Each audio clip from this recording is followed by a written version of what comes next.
आज 1200 ऑडियो सुन रहे हैं। आप गपशप का प्रोग्राम है। हमारी घड़ियों में बात दोपहर के 2 बजे हैं। अब से लेकर 3 बजे तक आपका और हमारा साथ रहेगा हमारे आज के इस कार्यक्रम में, जिसमें सभी बातें जो आज आपकी नजरों में अटकेंगी, खटकेंगे, दिल में समा जाएंगी, उन सबको लेकर हम हाजिर हैं, ये बताते हुए कि it's a glorious day outside, the sun is shining, and when I looked at the long range forecast, I was very happy to notice that the sun is going to stay with us throughout this week and the weekend. And guess what? This coming weekend is a special weekend for Vancouverites because there is an amazing project that is taking place. It's called the Maitreya Project Heart Shrine Relic Tour, and we decided to be media sponsors for this fantastic exhibition of sacred relics of the Buddha and other Buddhist masters happening on the 14th and 15th of July, and the sunshine is gonna also join us, and to talk about the sacred relics, we've got Dana Lissy with us, who is joining us from Seattle. How are you doing, Dana? I'm fine. Thank you very much for inviting us to present the relics. You're most welcome. Now, you're one of the managers who's accompanying the sacred relics around the world. Can you tell us something about yourself first? So I'm a Buddhist. Yes. And this is how I came in contact with the holy relics. Mm-hmm. I'm a student of His Holiness the Dalai Lama. Right. And I spend a lot of time in Dharamsala in North India, wow, where His Holiness lives. And so I can assist too. I can have receive his teachings. Mm-hmm. And I joined the Relic tour last year in July. Mm-hmm. And I accompanied the relics to Africa, mm-hmm, and also to Israel. So it's amazing because the relics are now traveling around the world for 11 years, and wow, we have visited 67 countries. Wow. And about 1.6 million people came to visit the relics directly and see them and experience them. Isn't that an awesome experience? Yeah, it's awesome because, these relics are very, very holy objects. Yes. And they come from Buddhist tradition, mm-hmm, and Buddhism, of course, is born in India. Mm-hmm. And, in the collection, there are relics of Buddha Shakyamuni himself, the wow, historical Buddha 2,600 years ago, wow, who was born and got enlightened in India. mm-hmm, And then there are relics of his closest disciples and Indian great Buddhist masters of those days, and then Tibetan and Chinese Buddhist masters. And so the relics are, they are beautiful crystals. Mm. Most of them are crystals. They look like pearls. Wow. And they are crystals, and they are left by the masters through their compassion. And they are yogis, so they have a very high level of meditation, so mm-hmm, like a high level of consciousness. yes, And because they have this unlimited compassion for all sentient beings, they leave these relics behind when their body is cremated. Oh, yeah, so they are found, they are not bones, yes, they are crystals. And actually nobody ever dared to analyze chemically one of them to know what they are really. Because, nobody wants to destroy one. No, of course not. I wanted to ask you because, when I first found out about this from our friend Patricia, and I asked her, when you say these are Buddhist relics, what is it that people are going to be seeing? And when she mentioned that these are crystallite objects that are, possessions of the masters, yes, it sort of sent a cold feeling behind in my spine. It sort of felt so interesting that that you would find these crystallized pieces after the cremation. Yeah, and it's not only Buddha Shakyamuni 2,600 years ago, but even nowadays, the most recent relic crystal that we have is from a Buddhist master, a Tibetan Buddhist master, who passed away in September last year. Wow. And they cremated his body, and I met him personally, so I know him. Is Ken Rinpoche Lama Lundrup, his name, from Nepal. And he was one of my teachers, and he passed in September, and they did the traditional cremation, and then the monks looked into the ashes to see whether they were relics, and they found hundreds of these pearls, of these crystals. And these crystals are said to hold actually the quality of the mind of the master, of the meditator, like, love, compassion, and wisdom. And these qualities are so developed in them, that this is how they actually the relics hold these qualities, and this is what we experience when we actually go to see them. It's not just an artifact that we think, okay, it's nice, but it's a real experience. It's like, there is a peace of mind when we are in the presence of the relics. Naturally, the mind becomes very peaceful, and when the mind becomes peaceful, there is space in the mind. And what develops in the mind at this moment is our best qualities, love and compassion and wisdom, and we feel so great. It almost has a healing energy, a healing power in them. That's something that has come across in our conversations many times, that when people come to visit these relics, there is a feeling of compassion and a feeling of happiness to a certain extent and contentment. Do you feel that as well? Oh, yes. Yes, and we feel also, people who come, because this is open for everyone, and there's no, religious denomination. It's a message of loving kindness and happiness, yes. And so it's open for everyone. So we had visitors from all different backgrounds, those who are atheists and those who are, Hindus and Christians and Muslims and from all backgrounds, and they all have the same kind of experience, universal experience of peace of mind, loving kindness, and really happiness, a deep sense of happiness. And somebody even in Africa told us that, she said, that's amazing. It's the first time that I have this emotion, and I was looking for this emotion for my whole life. Isn't that beautiful? It is. I also heard that people feel that if their soul or their heart needs healing, or they have some sort of an ailment in their body, when they are blessed at this particular tour, they feel much better after that. So it has a huge healing power to it. Yes, it does, because actually what happens is that they are like a mirror, when we see them, when we connect with them, they actually allow us to make the bridge between our soul, if you like, and our own healing energy, because we have a very tremendous healing energy inside of us, but most of the time we don't have access to it. That's true. And this is what the relics do. Even, people don't expect this to happen.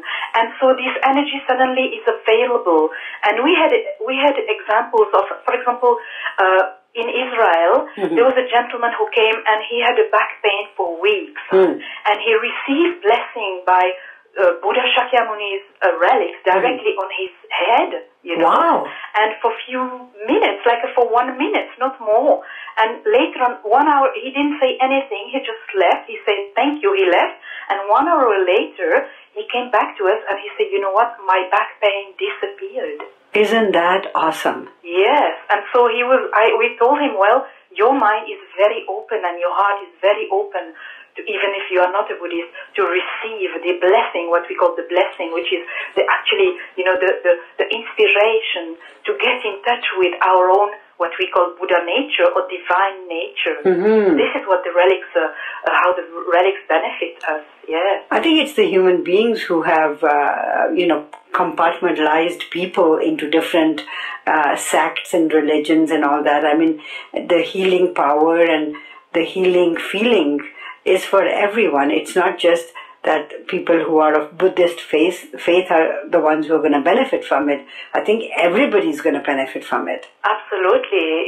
These are Buddhist masters, but the path that they use, leads to the same place where other religions lead. Very true. The development of our divine nature, if you like. So we call it, as Buddhists, we call it Buddha nature. That's right. But, divine nature or etc. So it's just a name that is different. And the path may be different. It's like in a restaurant, you have different menus, you know, so people choose different things to eat.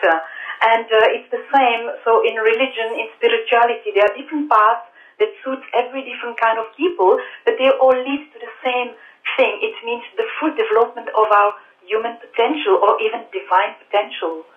You know, these the tour you said started in 2001, and the relics have been viewed by hundreds and thousands of people, millions, right?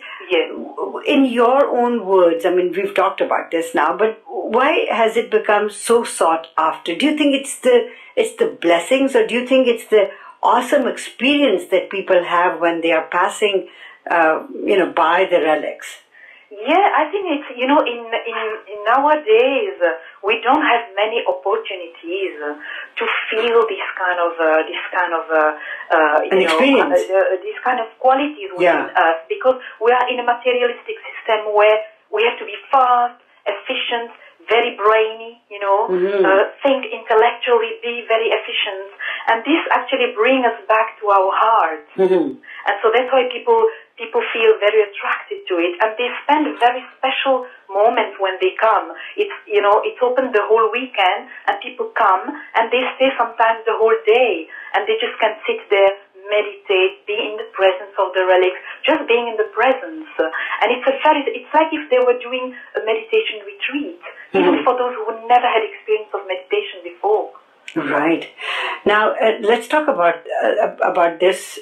This is happening this coming Saturday and Sunday. Yes. Now, it's at a Unity of Vancouver Church, which is at 5840 Oak Street on 41st and Oak in Vancouver. Yes. Now, from 10 o'clock in the morning till 7 in the evening on Saturday, and Sunday from 12:30 to 6 p.m. Yes. So what can people expect this weekend when the relics are here? What will happen in these 2 days? Okay, so what will happen, they just come in, and, it's free, so it's open really to everyone. Yes. And we will explain to them what to do. So what usually do, there will be a big altar, what we call, an altar, with a Buddha statue in the middle. It's Maitreya Buddha, because Maitreya Buddha is the future Buddha, and he will be the Buddha of loving kindness. Okay. And so there's this statue that accompanies us, and around the statue there will be offerings, the traditional offerings that we have on every altar, like water balls, like candles and flowers and fruits. Right. And then people can there's a little statue of Buddha, and they can give a little bath to this statue, which is symbol of letting go all the negativities, leaving all the negativities behind, our worries or even our resentments. And the effect is that it sort of opens the heart. And then they will turn around the altar, and the relics themselves, which are very clearly labeled, they will see them in display cases that are made of very transparent plexiglass. Okay. And they will see these pearls, and they're labeled, so they can see, oh, this is Buddha Shakyamuni, or this is Shariputra, etc. And then they will just go around and make eye contact with every one of them. These are, pearls. Some of them are like Nagarjuna. They are just two little pearls. But the Buddha Shakyamuni, we have really literally hundreds of them. Wow. And so they will see them and just go around slowly, take their time. And then at the end of the circumambulation, which, it takes, the time really that they want to take. And then they can receive the blessing. There will be a monk or a nun giving blessing. It means touching the head with relics of the Buddha Shakyamuni himself. And then people can, sit quietly, stay there as long as they want really.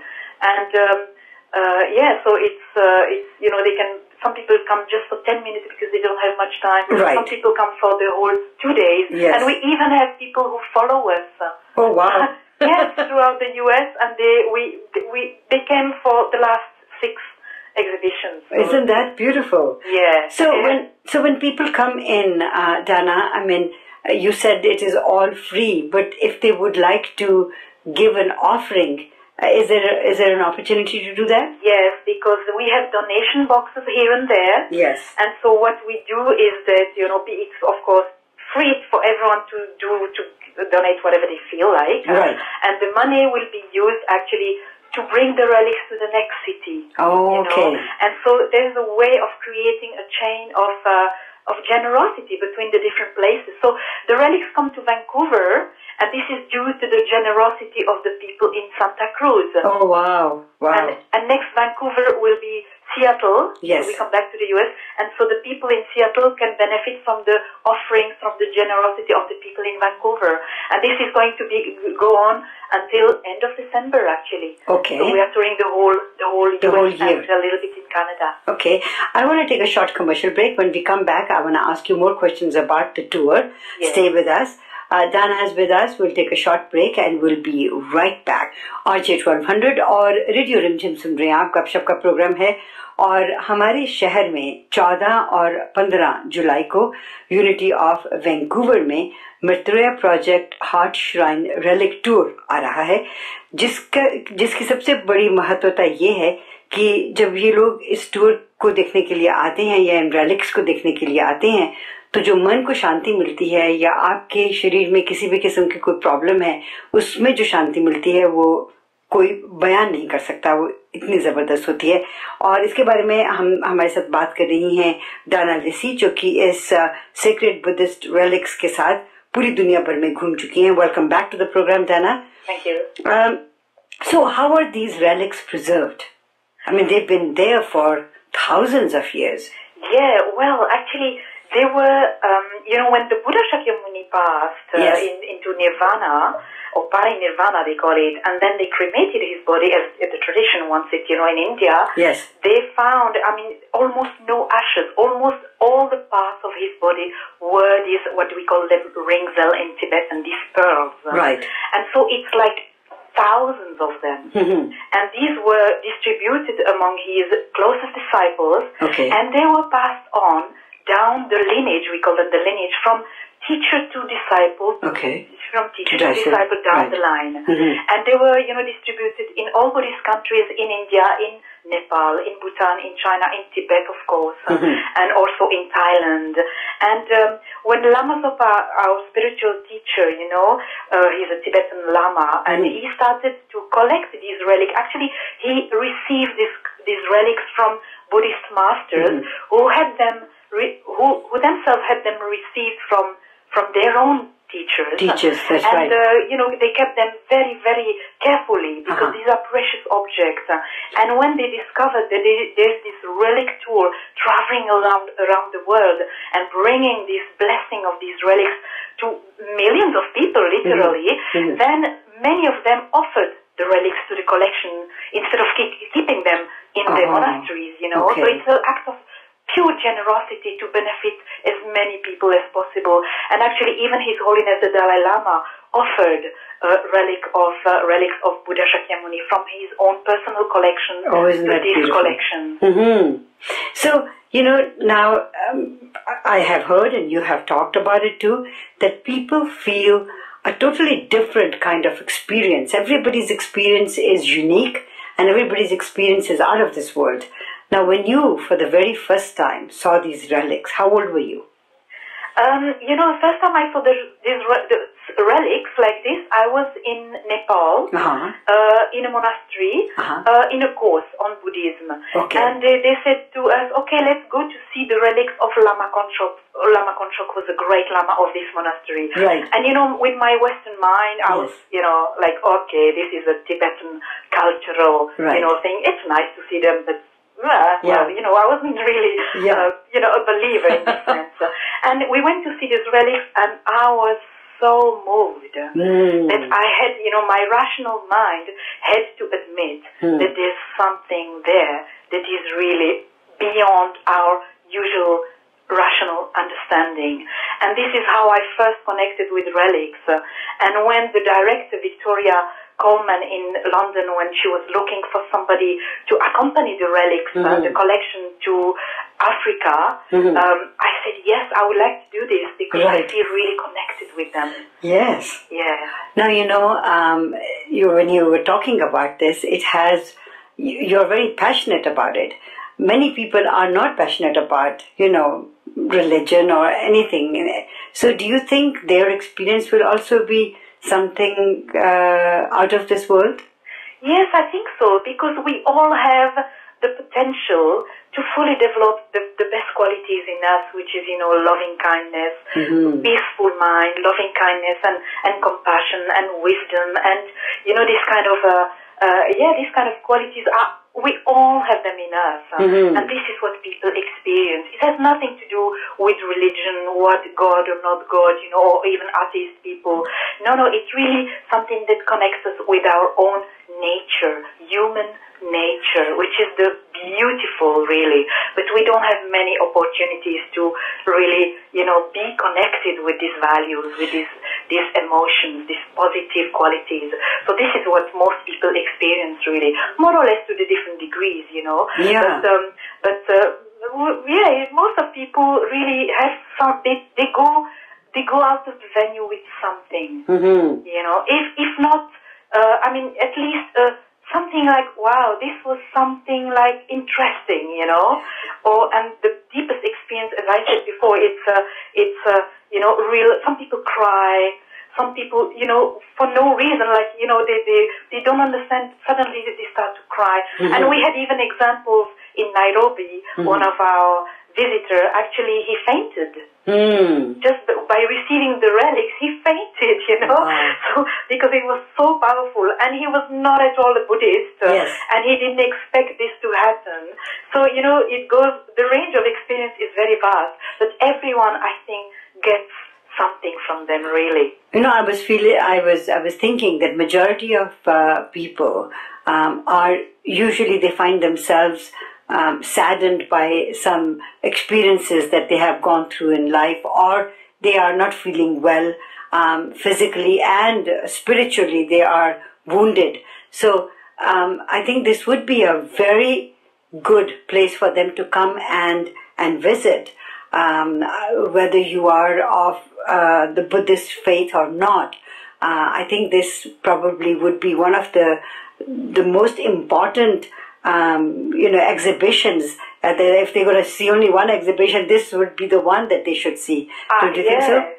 I agree with you, because it gives them also a break from the worries and the depression, or it gives a break, and it really gets us in touch with these values. And among these values is also the strength, and they can go out to say, I can fight against my depression. Right. I can find a way to lessen it, by developing these qualities of universal loving kindness, because this is the path. Right. And this is what actually, allow us to forget a little bit of our, our own problems, our own, worries, etc. So it has even this impact, definitely, yes.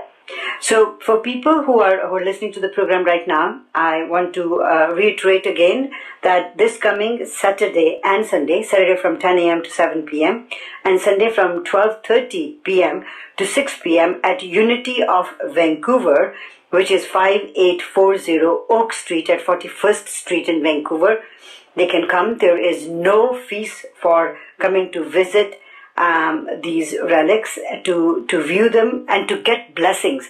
Now when you say people will get blessing, no matter who is coming in there, everyone will get a blessing? Everyone who wishes can have blessing by the relics of Buddha Shakyamuni put directly on his or her head. Oh, isn't that just beautiful? Yes.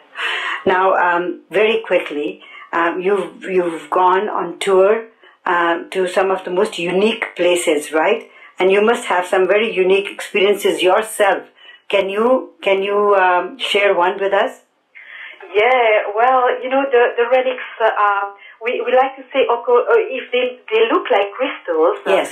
But because they have the qualities of the mind of an enlightened being, they actually are sort of living objects, if you like. And they have still the kind of the living energy, I can say. It's difficult to put the word on it, but sometimes they are, we had cases where they multiplied, for example, or cases where they were self-glowing. Wow. So we were in Nairobi, and one of them started to glow like a bluish light. Just like that? Yeah, and we were thinking, well, this is just a reflection of one of the lamps. Yes. So we switched off the lamps, and there were about 10 people still, our volunteers. It was at the end of the weekend, and we switched off the lights, and actually it was really self-glowing. Oh, wow. So this was amazing. And also, you know, these experiences of healing power, like in this gentleman in Jerusalem, because they were actually in old city of Jerusalem in December. And so these kind of experiences are quite magic, really. It's beyond our usually rational mind, you know, but it's an experience that we witnessed, yes. Yes, that's beautiful. So this tour is here on the 14th and 15th. And then after the 15th, where would you be taking the tour to? After the 15th, we cross back to the U.S., and it will be for 3 weeks in Washington State. It means in Seattle, in Tacoma, and Olympia. All right. And after that, they will be heading towards the east, and next exhibit will be in Des Moines, Iowa. Wow. Yes. Well, first of all, thank you very much for talking to us about this, because just talking about this is making me feel that I have to be there and I have to look at it. And I want to encourage our listeners to come and have a look on the 14th and on the 15th, or on both days or one of the days. And it's a free event. Come and get blessed. Dana, thank you so much for joining us and giving us information on this tour. It's my pleasure. Is there anything else that I have missed that you would like to say? No, I think I would just encourage people, you know, to come to see them and to experience them, and then they can make their own conclusions. May the goddess bless you. Thank you very much. Take care.